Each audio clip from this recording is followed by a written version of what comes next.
10:07, but first up this hour, the old Clairtone building in Stellarton's undergoing a $12 million renovation. It's being turned into one of the country's largest medical marijuana production facilities. Vita Cannabis bought the building from the town for $500,000.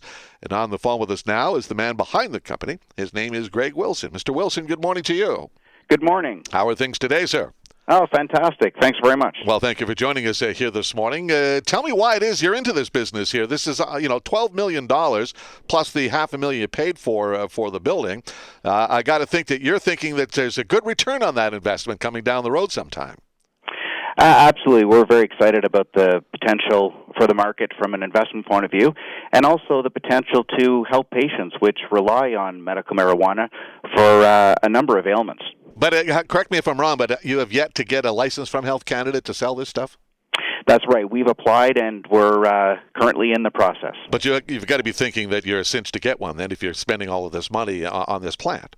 We're confident. When we look at the size and location of our facility and the strength of the team that we've put together, specifically in the areas of security, quality assurance, research, and cultivation, we're highly confident that we will ultimately succeed in obtaining a license. Do you have any idea when that decision might be made, by the way?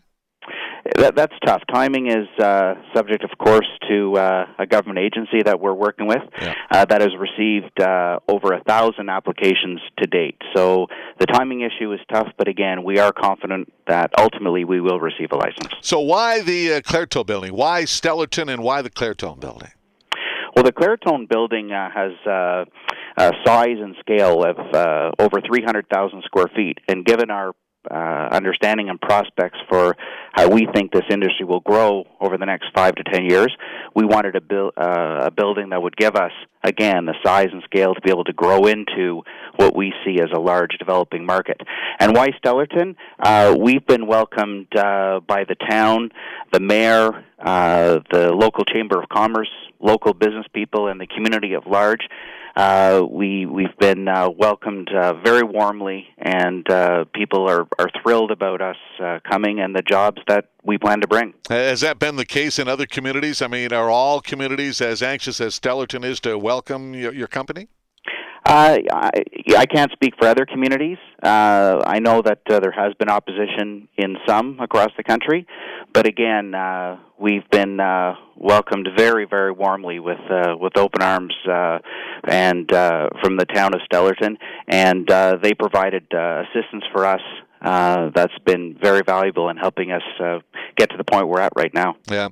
How many people are going to be working at this facility once you're in operation? We're doing an initial build-out of 93,000 square feet of the building, and we plan to employ a total of 40 people initially, and at full capacity, we plan to employ upwards of 250 people. Wow, and what kind of, I'm not sure if you've determined this yet, but what kind of salaries are we talking about here? Are we talking minimum wage jobs or better jobs than that? No, there's going to be a number of very good jobs. There'll be jobs in operations, facility management. Our customer serve people will all have healthcare-related backgrounds. So, these are good jobs. One of the issues, I guess, in regards to the plant is the kind of security that you'll be providing. And I watched you on a television interview last week, and you suggested that the security that you're putting into this building will be top-of-the-line, state-of-the-art security. Is that the case? Absolutely. We believe it will be the most secure medical marijuana facility in the country, and it will be analogous to a medium security correctional facility. And it will all be done to a level 10 standard, which is the highest level that is possible. And our director of security is a former 27-year veteran of the RCMP.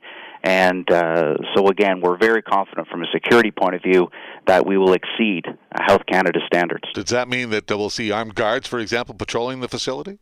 They won't be armed, but we will have 24-hour security.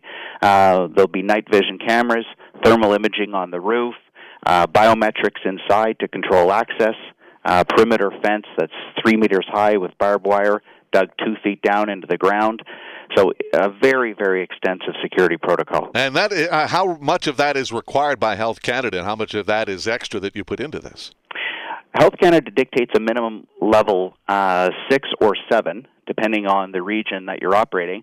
And so by going to a level 10, again, our plan is to exceed the standards and really set the tone for what we believe security should be at a facility of this nature. Yeah, we know, Greg Wilson, that medical cannabis users, the numbers are increasing. In fact, perhaps even skyrocketing, according to some. But my question for you is, do you have your eyes on a bigger prize perhaps down the road with all of this talk perhaps of legalizing marijuana? Your company would be in a pretty good position there to take advantage of that if that ever happened one day.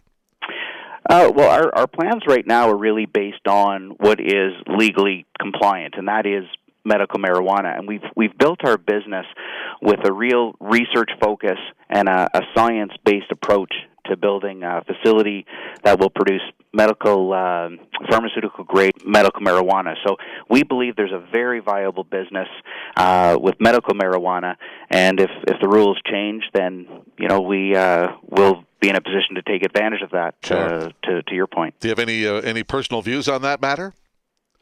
I'm in favor of legalization because I believe that by legalizing it, the marijuana will be subject to regulations and oversight, which will improve the quality and safety of the product and get it off the back street. So I am in favor. Well, that's good to hear. 10:13 is our time. And I guess last question before I let you go is, have you made plans yet when you will start hiring people?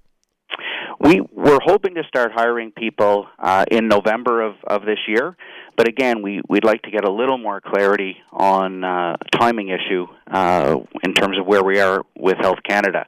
But at the present time, we've received a number of resumes that we have on file. We've been in touch with many of those people to let them know what our plans are in terms of hiring in specific areas. And hopefully, again, we will start that process before the end of this year. Yeah, what kind of expertise would you be looking for? I guess, plant experts, those kind of things? Yes, we'll have a number of horticultural positions, gardening positions from a cultivation point of view, but there's also a number of jobs in facility management, shipping and receiving. Again, customer service will be a key component of our business. Because that's the first point of contact that patients will have with our company. So there'll be a number of positions in a number of functional areas. Well, very interesting. We'll watch with interest as, again, you await Health Canada's license, and then it's up and running, and we'll talk again perhaps a little later down the road, sir. I'll look forward to that, and thanks for your time. I appreciate you talking with us. Thanks, Greg. Bye-bye. Take care.